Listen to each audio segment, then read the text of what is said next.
Бриллиантики, моя авторская притча под названием «Костер Инквизиции, убивающий пророков». Тоже очень актуальная тема. И вообще Евангелие актуально всегда. То есть в Евангелии написано «убивающие пророков». То есть есть люди, которые убивают пророков.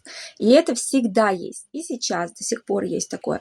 То есть психике человека свойственно такое, что если у кого-то это есть, а у меня нету, то, скорее всего, этого вообще нету. Если, к примеру, как говорили, Гагарин летал в космос, Бога не увидел, значит, Бога нет.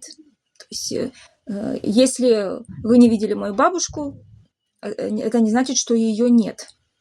Вот. И святые отцы тоже об этом говорят, что Бог всемогущий, Он все может. И если у тебя нет какой-то способности, дара там какого-то, то это не значит, что этого нет у других. Другому это может быть очень легко, это его дар. Вот. Кому-то легко, к примеру, красиво говорить, кому-то легко делать операции, кому-то легко заниматься огородом, да, для меня это, например, высший пилотаж, вот, и еще там всякие возможности есть у людей, вот, и кому-то что-то одно легко дается, кому-то тяжело другие вещи, то есть одни вещи легко даются, другие тяжело, и есть тип людей гении, они не такие, как другие люди, то есть склад ума у них другой, они всегда становятся изгоями общества, то есть как вот убивающие пророков, да, то есть общество удаляет таких людей, то есть потому что это для них небезопасные люди, то есть когда общество живет по своим правилам, вот как картиночка, смотрите, игра без правил в шахматы, есть у меня такая притча, да, вот, они играют как бы в эту игру, иллюзию какую-то свою, где никто не может победить, где постоянно идет борьба за ресурсы, за власть, за любовь, как бы вот эту, которая внимание, чтобы ласковые слова услышать к своей личности, вот даже вот за такие простые вещи, что тебя одобрили, что вот ты хороший, но обязательно не просто ты хороший, а что вот этот плохой, другой плохой. И вот за это постоянно идет вот эта игра в обществе. Вот, что кто-то кого-то лучше. Общество не умеет жить, нарциссическое общество не умеет жить вне конкуренции. То есть конкуренция постоянно. То есть это единственный стимул для каких-то действий у нарциссов – это конкуренция. Контроль, манипуляция. То есть обычно такое отношение сотрудничества настоящего, искреннего нет. То есть сотрудничество только для того, что этот человек мне выгоден или не выгоден. То есть каждый человек для нарцисса – это продолжение его каких-то удовлетворения потребностей. Вот как есть осьминог, и вот люди для него это как его щупальца, это он и есть, кто ему нужен, то есть этот мне пусть дает, например, восхищение мной, этот пусть мне, например, какие-то мои потребности бытовые закрывает, там, этот еще что-то, то есть как вот такое, дай, мне надо, то есть я младенец, и мне нужно молоко, то есть зрелый человек, уже эмоционально зрелый, может отдавать, то есть он не требует, младенец что, он кричит дай, и все, он не может отдавать, он младенец, и психика в таком состоянии осталась у большинства людей, и во время дистресса, каких-то ретравматизаций, когда человек сталкивается опять со своей какой-то эмоциональной травмой, то есть что-то ему напоминает об этой травме, даже может быть просто запах, звук, и все, он сразу регрессирует в это такое травмированное состояние детское, и опять начинает, то есть, например, если он чувствует угрозу, что он уязвимый, что его отвергнут, что ему предпочтут кого-то другого, что внимания недостаточно, что он теряет контроль над человеком и так далее, начинает проявлять вот эту игру, начинает манипулировать, гнобить и так далее. То есть вот такое общество. И есть бунтари, которые против этого. И вот они друг с другом играют. Это все игра. Нету здесь личностей. Это все игра.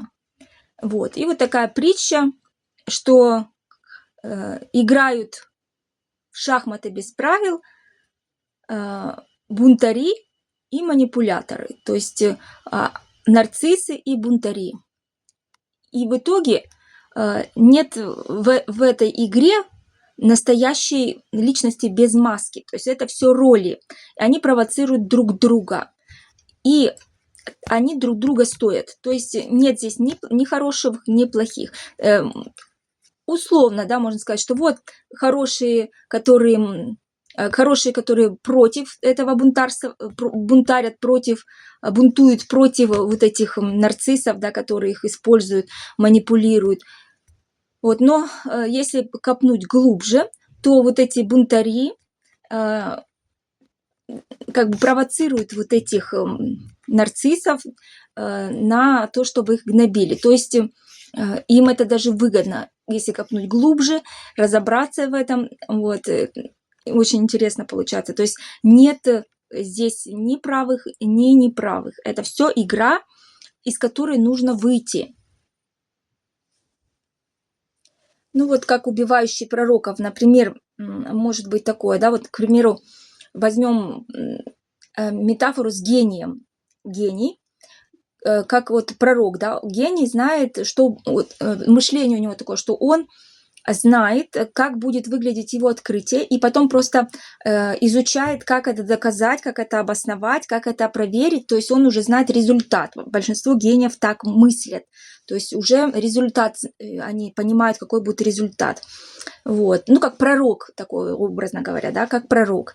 И вот общество, которое все по полочкам, все как написано, по правилам, да, и они пытаются друг с другом соревноваться, кто будет чемпионом, да, вот в этой игре, и тут какой-то выскочка, что он себе чудит, что он себе придумал, не по правилам с нами тут соревнуется, мы его будем везде удалять, везде будем его гнобить и так далее, потому что мы его, во-первых, боимся, мы будем с него смеяться. Как это так? Это все равно, что много раз приводила вам пример. Значит, семиклассник, который выучил аксиому, что, значит, параллельные линии не пересекаются.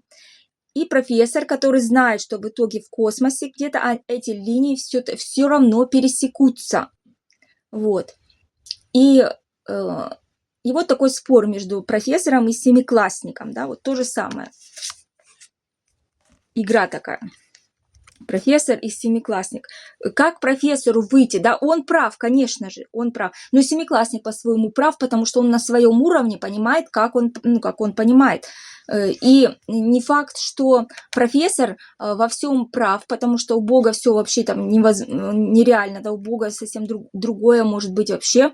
В итоге мы не знаем, как устроен мир, и то, что нам кажется правильным, как в Евангелии написано, младенческого отстраняйся и двигайся дальше. То есть постоянно, как святые отцы говорят, нырять в неизвестность, потому что то, что нам казалось, что вот мы уже разобрались, оказывается, что, ну, вот как параллельные линии, да, мы как ребенок выучили, а потом оказывается, что они пересекаются. Потом еще узнали про квантовую физику, что вообще там может быть, это вообще не линии, а это просто энергия, и мы в зависимости от того, как мы на нее посмотрим, она вообще может стать зигзагом, понимаете? То есть уже, ну, совсем уже еще выше мышление, потом еще выше мышление.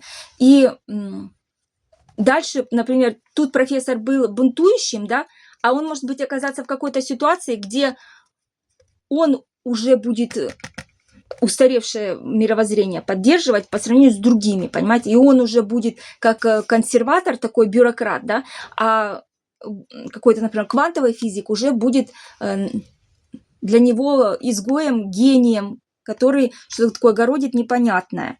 Вот. И вот тоже вот у меня недавно был случай в чате с психологами, в общем, зарегистрировалась я на каком-то сайте, где психолог находит клиентов, то есть такой сайт, и этот сайт получает проценты. Вот, и там чат есть для участников этого сайта, для психологов. Вот. Ну, и я там написала, что обладаю, что у меня дипломы 100 модальностей психологии, более 100 модальностей, и все это с государственными дипломами, что я патопсихолог, супервизор, аспирант, пишу диссертацию. Ко мне приезжали со всей Украины, и использую самые эффективные методики, у которых есть возможность полностью устранять психотические симптомы, нарушения и состояния, неврозы убирать, и даже шизофрению, бар, то есть структуры мозга даже менять. И даже полностью убирать аутизм. То есть это научные методы. Вот. И этим методом я обучаю своих аспирантов в специальной группе, как курс. Сначала идет обучение, а потом эта группа становится супервизорской. Вот. И в итоге меня из этого чата, вообще из этого сайта удалили, потому что, мол, такого не бывает, чтобы аутизм проходил полностью. Хотя у меня куча книг об этом, то есть полкниги даже об этом написано, прям про аутизм, примеры исследования, которые проходят. И когда я училась в медицинском вузе в Украине еще, нам говорили, что хуже всего для медика, да, вот, ну, для психолога тоже, недоученность, когда ты не знаешь до конца, и что-то вот такое, да, удаляешь, ну, как образно говоря, семиклассник удаляет профессора за то, что он говорит, что параллельные линии пересекаются, вот, и просто из-за недоученности, и это есть убивающий пророков, понимаете, то есть лишает пациентов, клиентов возможности обратиться к этому специалисту. Но все, дорогие мои, на связи.